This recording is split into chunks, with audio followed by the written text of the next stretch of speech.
नमस्कार दोस्तों, आज हम बात करेंगे एक इंटरव्यू सवाल के बारे में जो बहुत ही कॉमनली पूछा जाता है। ये सवाल है कि आपने अपनी पिछली कंपनी क्यों छोड़ी या फिर आप अपना करंट जॉब क्यों छोड़ रहे हैं। So why did you leave your last job और why are you leaving your current job. तो जब आप इंटरव्यू के लिए कहीं जा रहे हो, जॉब्स अप्लाई कर रहे हो, तो वो जानना चाहते हैं कि आप ऑलरेडी किसी कंपनी में अगर काम करते हो तो वहाँ से आप मूव क्यों हो रहे हो, या अगर वो जॉब आपने छोड़ दी है, वो जॉब आपका ख़त्म हो चुका है, तो ऐसा क्यों हुआ था, इस बारे में अक्सर पूछा जाता है।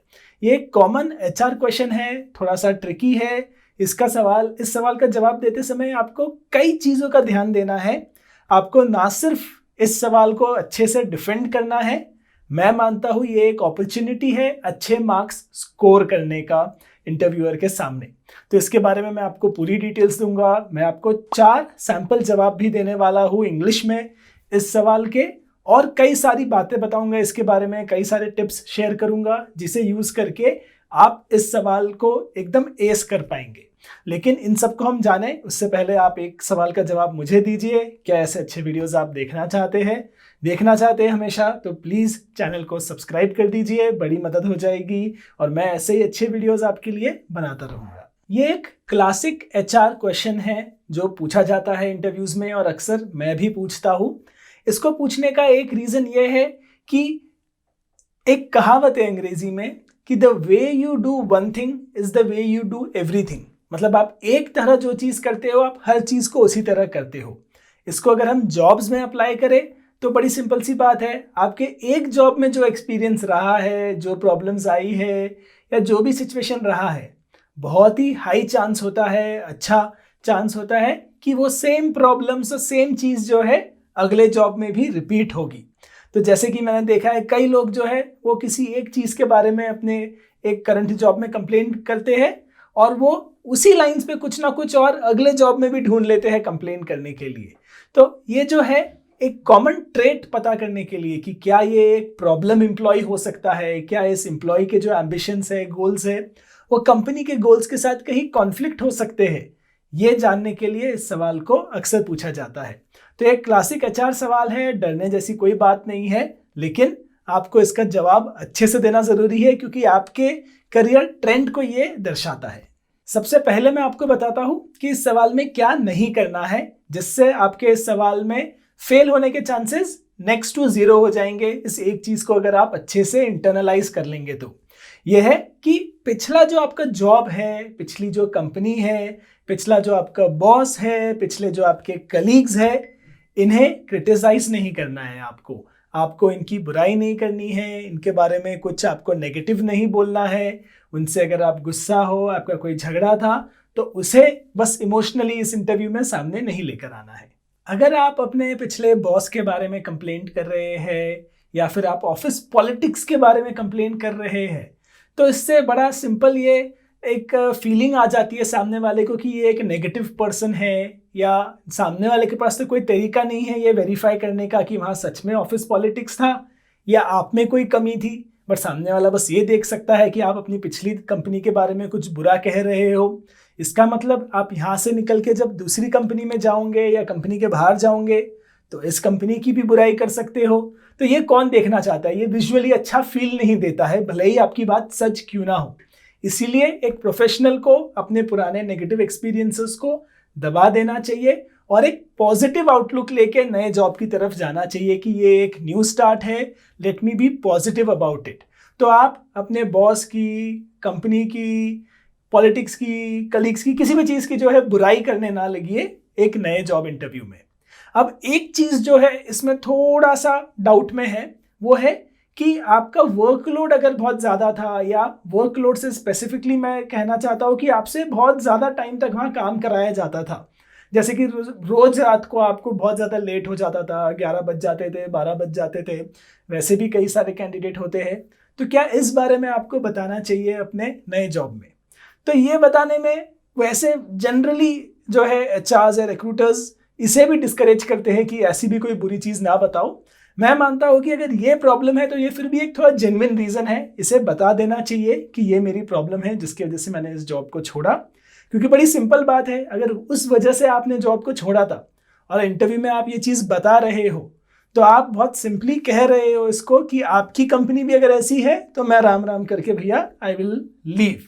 तो ये एक इम्पॉर्टेंट चीज़ हो जाता है। और सामने वाला अगर आपको हायर नहीं करता इस वजह से कि आपको वो लेट तक बिठा के रोज रात को 12 बजे आपसे काम नहीं करा सकता, तो आपका उसमें फायदा ही हो रहा है। तो ये रीजन तो बता देना चाहिए मेरे हिसाब से। पिछली कंपनी को छोड़ने के बारे में जो आप रीजंस देते हैं उसको ब्रॉडली 2 इमोशंस या 2 कैटेगरी में डिवाइड किया जा सकता है। पहला थोड़ा डिफेंसिव आंसर और दूसरा थोड़ा aggressive answer. Basically aggressive answer ही सही होना चाहिए, क्योंकि कौन जॉब छोड़ना चाहता है सेम काम करने के लिए, उतने ही पैसे कमाने के लिए। लेट्स एडमिट इट, अगर आप नया जॉब ढूंढ रहे हैं तो वहाँ पे एक आपकी एम्बिशन है कि आपको कुछ नया करना है, आपको अपने लाइफ में आगे बढ़ना है, ज़्यादा पैसे कमाने हैं। तो ऑनेस्ट आंसर तो यही होना चाहिए, भाई लाइफ में आगे बढ़ना है, ज़्यादा पैसे कमाने हैं, इसलिए तो आया हूँ। बट ये आप कह नहीं सकते इंटरव्यू में। तो डिफेंसिव और एग्रेसिव को आपको बैलेंस करना है। डिफेंसिव आंसर आप कब देंगे? जब आपने पिछली कंपनी में बहुत कम टाइम काम किया हो, 3 महीने, 6 महीने या सिर्फ 1 साल काम किया हो। तो बहुत लंबे समय तक अगर आपने काम नहीं किया है पिछली कंपनी में, तो आप एग्रेसिव आंसर नहीं दे सकते कि मैं ग्रोथ के लिए चेंज कर रहा हूँ। क्योंकि अगर आप ग्रोथ के लिए चेंज कर रहे हो तो आप इस कंपनी को बोल रहे हो कि 1 साल बाद मैं ग्रोथ के लिए वापस कहीं और अप्लाई करना शुरू कर दूंगा और इस कंपनी से भी चला जाऊंगा। तो ये एक प्रॉब्लम हो जाता है कि आप कहीं टिक के काम नहीं करोगे, ऐसा फीलिंग आ जाता है। तो आपको, अगर आपने कम समय तक काम किया है पिछली कंपनी में, तो आपको डिफेंसिव आंसर देना है। उसके भी एग्जांपल्स मैं आपको दूंगा। तो आप ज़्यादा एग्रेसिवली अपना जो है ग्रोथ का मुद्दा आगे नहीं रख सकते। दूसरा जो है डिफेंसिव आंसर देने का रीज़न ये है, अगर आप कोई ऐसे जॉब प्रोफाइल में हो जहाँ बहुत ज़्यादा सप्लाई है, जहाँ पे उस प्रोफाइल के बहुत सारे कैंडिडेट्स मार्केट में अवेलेबल है, तो सामने कंपनी के पास बहुत ज़्यादा ऑप्शन है हायर करने के लिए। इन केस में क्या होता है, कंपनी ऐसे एम्प्लॉयज़ को हायर करना चाहती है जो थोड़े स्टेबल हो, जिनका करियर पाथ जो है उन्हें दिख रहा है कि वो एक स्टेबल काम करेंगे, जल्दी से मूव नहीं करेंगे या परेशानी नहीं देंगे, या उनको बहुत ज़्यादा सैलरी ग्रोथ नहीं देनी पड़ेगी। कंपनी ऐसे कैंडिडेट को हायर करना चाहती है। तो उस केस में भी आपको थोड़ा डिफेंसिव आंसर देना होगा। तो ये अगेन आपको पहचानना है कि आप एज अ टैलेंट कितने यूनिक हो मार्केट में, और इस टैलेंट के लिए जो है कितने लोग ऑलरेडी जॉब ढूंढ रहे हैं। अगर आपको लगता है कि आप इजीली रिप्लेसेबल हो किसी भी कंपनी में, देन आपको डिफेंसिव रहना थोड़ा सा बेटर है। लेकिन अगर आप किसी एक फील्ड में बहुत ज़्यादा एक्सपर्ट हो, या फिर जिस फील्ड में आप काम करते हो, जैसे कि सॉफ्टवेयर इंजीनियरिंग, मैंने सॉफ्टवेयर इंजीनियरिंग क्यों डिमांड में है इसके ऊपर एक वीडियो बनाया था, उसे मैं लिंक कर देता हूँ आपको पर्सपेक्टिव देने के लिए। तो अगर आप वैसे काम में हो जहाँ आप बहुत अच्छे सॉफ्टवेयर इंजीनियर हो, जिसकी बहुत ज़्यादा डिमांड है इस वक्त इंडिया में, देन आप थोड़ा एग्रेसिव रीजनिंग रख सकते हो कि मुझे जो है ग्रोथ ओरिएंटेड रीजंस है मेरे करियर में, मुझे आगे बढ़ना है, मुझे अच्छी अपॉर्चुनिटीज़ चाहिए, इसीलिए मैं जॉब जो है स्विच कर रहा हूँ। आप थोड़ा ज़्यादा ओपनली बोल सकते हैं इस बात को। तो चलिए मैं आपको 4 सैम्पल आंसर्स देता हूँ इस सवाल के। इन आंसर्स का मैं आपको इंग्लिश टेक्स्ट भी दूंगा और इंग्लिश में बताऊंगा कि अगर आपको इंटरव्यू में इंग्लिश में यूज़ करना है तो आप इसे यूज़ कर सकते हैं, और इन आंसर्स का टेक्स्ट मैं आपको डिस्क्रिप्शन में भी अवेलेबल करवा दूंगा। ये 4 सैम्पल आंसर्स देने के बाद मैं आपको कुछ ऐसे टिप्स दूंगा जिससे आपके जो है ये आंसर को अच्छे से डिलीवर करना या ये आंसर में सक्सेस पाने के चांसेस बढ़ जाएंगे। और कुछ एक और चीज़ है जिसको कहते हैं कि सेफ रीजंस, उसके बारे में भी मैं वीडियो के अंत में आपको बताऊंगा। तो आप मेरे साथ बने रहिए। पहला सैंपल आंसर जो है वो थोड़ा सा सेफ आंसर है। वो कहता है कि आपको कुछ अलग चीज़ें करनी है, थोड़ा सा डिफरेंट रोल चाहिए, इसलिए आप स्विच कर रहे हो, आप डायरेक्टली प्रमोशन के लिए स्विच नहीं कर रहे हो। तो पहला आंसर वैसा है, तो इसे देखते हैं। I have had a fulfilling time working with KGB private limited, यहाँ आप अपने कंपनी का नाम बोल दीजिए। इन माई 2.5 years of experience here I have learned about the industry, about the specifics of my own field and have also become a much better professional। तो आप बता रहे हो कि कैसे इस पिछली कंपनी में आपने ग्रो किया है, अपने रोल के बारे में चीज़ें सीखी है और एक अच्छे प्रोफेशनल आप बने हो। तो अगर आपका फर्स्ट जॉब था ये, तो ये बहुत ज़्यादा अच्छी चीज़ है बोलने के लिए, स्पेशली अगर ये आपका फर्स्ट या सेकेंड जॉब था पिछला वाला जो है। आगे देखते हैं। I am excited about the new challenge and different role that your company is offering me and it is a challenge that would allow me to grow further। तो ये आपने कह दिया कि पिछली कंपनी अच्छी थी, बहुत बढ़िया था, अब आप एक अलग थोड़ा नया चीज़ मुझे ऑफर कर रहे हो, ये एक चैलेंज है जो मुझे और ग्रो होने में मदद करेगा, तो मैं इसमें इंटरेस्टेड हूँ। एक चीज़ का ध्यान दीजिए, जब भी कोई कैंडिडेट आके मुझे कहता है कि मैं कुछ नई चीज़ें सीखने के लिए ये जॉब लेने आ रहा हूँ, तो मैं बोलता हूँ कि तो फिर तो आप हमें पे करेंगे, हम आपको पे नहीं करेंगे क्योंकि आप सीख रहे हैं। ये मैं खाली मजाक करता हूँ, बट आप जो है लर्निंग वाला जो अपना मुद्दा है या जो मेरे को सीखना है कुछ, इसलिए मेरे को जॉब करना है, उसे बहुत ज़्यादा कभी भी किसी भी इंटरव्यू में आप ज़्यादा मत दर्शाइए, क्योंकि वो बेसिकली आपको एक तरह से ऐसे लाइट में पोर्ट्रे करता है कि आप लेने आ रहे हो, कुछ देने नहीं आ रहे हो। तो इक्वल का ट्रांजैक्शन होना चाहिए कि आप कुछ ले रहे हो तो कुछ आप दे भी रहे हो। इस चीज़ को खाली आप बस ध्यान में रखिए। सिंस ये पॉइंट आया तो मैंने इस चीज़ के बारे में भी सोचा थोड़ा एक टिप दे दूँ। सैंपल आंसर नंबर 2, इसमें हम जो है आपका ग्रोथ एम्बिशन थोड़ा सा दिखाएंगे और फिर ये आंसर देंगे। I have been working at KGB private limited as a office assistant for over 1.5 years. Office assistant और कंपनी का नाम मैंने रखा है, आप उसे अपने कंपनी नाम और जो है आपके डेजिग्नेशन से रिप्लेस कर दीजिए। My skills have greatly improved in this period. I think this is a good time for me to test my skills at a greater stage and take on more responsibility. I am ready to step up to the opportunity available at your company as I take this new move in my career. तो आप सीधा बता रहे हो कि बस आपके पास कुछ एक अलग स्टेप अप जॉब है मेरे लिए जहां मैं जाना चाहता हूं, तो ये अपॉर्चुनिटी मैं ले रहा हूं। सैंपल आंसर नंबर 3 एक तरह से एक डिफेंसिव या एक न्यूट्रल आंसर है, जो कम्यूट के बारे में या आप रिलोकेट हो गए हो या ऑफिस कहीं और रिलोकेट हो रही है उस कैटेगरी में आ जाता है। तो एक सेफ आंसर हो जाता है कि मैं तो जॉब छोड़ना नहीं चाहता था लेकिन मेरी मजबूरी है, which is also not a bad thing. ये एक अच्छा सेफ रीजन होता है। तो ये सैंपल आंसर नंबर 3 देखते हैं। I am leaving my current job because I stay in Gurgaon and traveling to Noida every day for work has become very hectic, especially with my parents at home who are now retiring and need more support from me. It is hard for me to spend extensive time commuting. I love my company and really enjoy my role as an assistant HR. The situation has forced my hand. I am excited about the opportunity at your company and look forward to working here. तो यहाँ पे आप बता रहे हो कि आप दिन का 2-2.5 घंटा जो है कम्यूट में नहीं डाल सकते हो, तो वो जो है एक अच्छा रीज़न हो जाता है कि ये कंपनी आपके घर के ज़्यादा पास में है, इसलिए आप यहाँ काम करना चाहते हो। कई सारे HR या अच्छे रिक्रूटर जो है इस फैक्टर को हमेशा इंक्लूड करते हैं अपने हायरिंग प्रायोरिटी में। जैसे कि मैं हमेशा ये देखना चाहता हूँ कि जो हमारे साथ काम कर रहे हैं क्या वो ईजिली कम्यूट कर सकते हैं ऑफिस को, क्योंकि एक बहुत सिंपल रिसर्च है, जितना टाइम आप कम्यूटिंग में लगाते हो to and fro work, office आने जाने में जितना टाइम आप कम्यूटिंग में लगाते हो, वो टाइम जितना बढ़ता है आपका हैप्पीनेस उतना ही नीचे गिरता है। ये एक प्रूवन रिसर्च है। तो ये आपका एक अच्छा रीज़न हो सकता है। इसके बारे में कुछ फॉलोअप क्वेश्चंस आए तो भी आप आसानी से जवाब दे सकते हैं।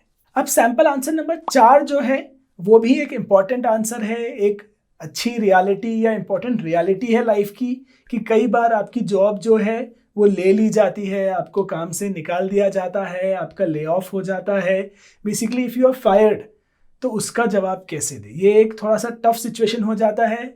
मैं आपसे रिकमेंड करूंगा कि इसे आप छुपाइए मत, आप इसको जो है सामने रखिए, सामने वाले का ट्रस्ट आप में बढ़ेगा। तो ऐसा एक सैंपल आंसर देखते हैं जहां आपकी जॉब चली गई है और आप नई जॉब ढूंढ रहे हैं। I have loved my time at KGB private limited. Over 20 months of my work here, I have grown as an individual and professional.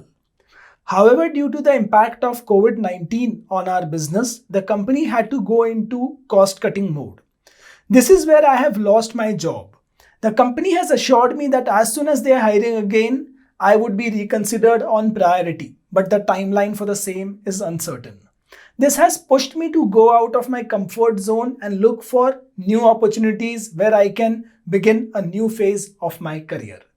तो ये एक तरीका हुआ एडमिट करने का कि मेरी कंपनी मुझसे खुश थी लेकिन उन्हें कॉस्ट कटिंग करना पड़ा, जो कि मेजर रीज़न होता है ले ऑफ्स का।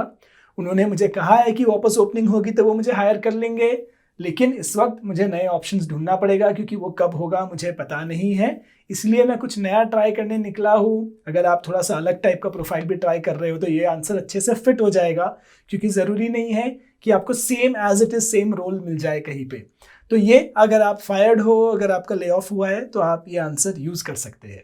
अब देखते हैं कुछ अच्छी चीज़ें आप कैसे बिल्ड कर सकते हो अपने आंसर के साथ, जिससे इस आंसर को सेल थ्रू करना थोड़ा सा ईजी हो जाएगा। अपने पिछले जॉब में जो आपके बॉस थे उनका अगर आप डायरेक्ट रेफरेंस दे सके, अगर आप ये कह सके कि my ex boss mister Singh will be happy to give a reference about me और you can talk to him about me, या आपके रेज्यूमे में आप लिख दो उनका नाम कि reference request on available my ex boss mister Singh, तो दैट विल हेल्प। वो अगर आप नहीं दे सकते, अगर आपके बॉस आपके लिए कुछ अच्छा नहीं कहेंगे या रेफरेंस देने के लिए आप कंफर्टेबल नहीं हो, तो आप अपने कलीग्स का जो है, जो आपके साथ काम करते थे, उनके डिटेल्स दे सकते हैं। लेकिन हमेशा अगर कोई सीनियर हो जिसका आप अपना रेफरेंस दे तो वो बेटर इम्पैक्ट करता है। अगर आप ऐसा दर्शा सके या ये चीज़ डेमोन्स्ट्रेट कर सके, जो पिछली कंपनी में आप काम करते थे वहाँ पे आपके रिलेशनशिप्स अभी भी अच्छे हैं, उस कंपनी से आपके जो रिलेशनशिप है वो पॉजिटिव है, वार्म है, तो वो थोड़ा सा कंफर्ट देता है जो आपको हायर कर रहा है कि ये ब्रेकअप वाला बंदा नहीं है, ये जो है रिलेशनशिप की कदर करेगा, तो ये इंपॉर्टेंट हो जाता है। तो आप रेफरेंस चेक दे सकते हो, ये दिखाने का एक तरीका होता है। दूसरा तरीका ये होता है कि मैंने वो जॉब छोड़ी तो है, लेकिन उन्होंने कहा है मुझे कि जब भी मैं चाहूँ मैं वापस आ सकता हूँ, they will be happy to give me this role again. तो ये भी एक दिखाता है कि आप जो है एकदम ही डेस्परेट नहीं हो एक तरह से, या फिर आप जो है एकदम ही बेसहारा नहीं हो, आपके पास ऑप्शन है मार्केट में और फिर भी आप नई जॉब ढूंढ रहे हो, तो आपका जो है थोड़ा सा साइड हेवी हो जाता है ऐसे सिचुएशन में। तो ये भी एक अच्छी बात होती है।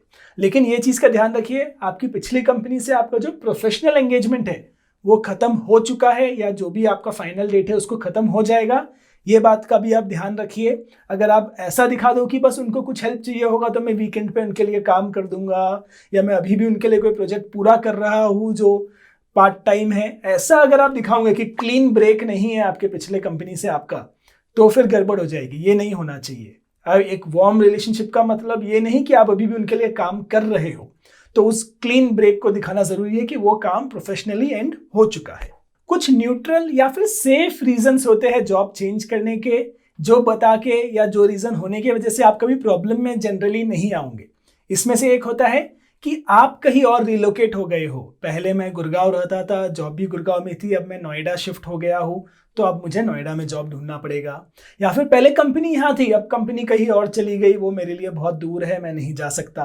तो ये एक सेफ हो गया। रिलोकेशन जो है एक सेफ रीजन होता है। अगर सिटीज ही चेंज हो गई है तो इवन बेटर। इसके अलावा होता है कि आप फील्ड रोल से डेस्क रोल में मूव हो रहे हो। जो आपका रोल था पिछले कंपनी में वो फील्ड ओरिएंटेड था, मतलब आपको ऑफिस के बाहर जाके फील्ड पे क्लाइंट्स को विजिट करके आपको आउटडोर ज़्यादा काम करना पड़ता था। अब आप ऑफिस के अंदर का काम ढूंढ रहे हो, तो ये एक रीज़न हो जाता है।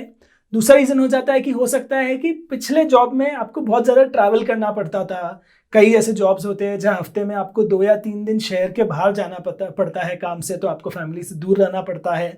अब इस कंपनी में जो रोल है हो सकता है उसमें ये रिक्वायरमेंट नहीं है, तो ये भी एक अच्छा न्यूट्रल और सेफ रीज़न हो जाता है।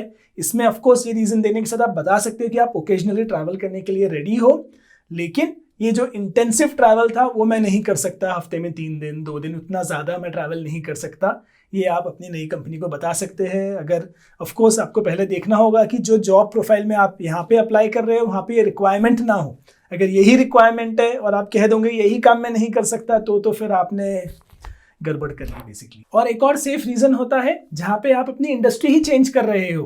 पहले आप हॉस्पिटैलिटी में थे, अभी आप किसी सास में जा रहे हो, सॉफ्टवेयर में जा रहे हो, कुछ आपने ऐसा चेंज किया है, करियर चेंज, जहाँ पे इंडस्ट्री ही आपकी चेंज हो जाती है। और अगर वो आपको नई इंडस्ट्री में चांस दे रहे हैं तो अगेन वो एक बहुत अच्छा रीज़न हो जाता है कि मेरा पैशन या मेरी इच्छा है कि आगे का मेरा करियर मैं इस इंडस्ट्री में बनाऊं, तो वो भी एक ईजी चेंज हो जाता है। करियर चेंज के बारे में मैंने एक बहुत अच्छा वीडियो बनाया था। मैं मानता हूँ वो बहुत ज़्यादा पॉपुलर वीडियो नहीं है मेरा, लेकिन मेरा एक अच्छा वीडियो है करियर चेंज के बारे में, और वो बहुत ज़्यादा इंपॉर्टेंट हो सकता है आपके करियर के लिए। तो उसका लिंक मैं आपको ऊपर आई बटन और नीचे डिस्क्रिप्शन में दे रहा हूँ। उस वीडियो को आप ज़रूर देखिए। आप मेरे बाकी और कोई वीडियो ना देखो, कोई फ़र्क नहीं पड़ेगा, लेकिन करियर चेंज मैं बता रहा हूँ आपके लॉन्ग टर्म करियर के लिए बहुत इंपॉर्टेंट टॉपिक है, तो इसे आप ज़रूर स्टडी कीजिए। चलिए मिलेंगे नेक्स्ट टाइम। कोई बात हो तो कमेंट कीजिएगा।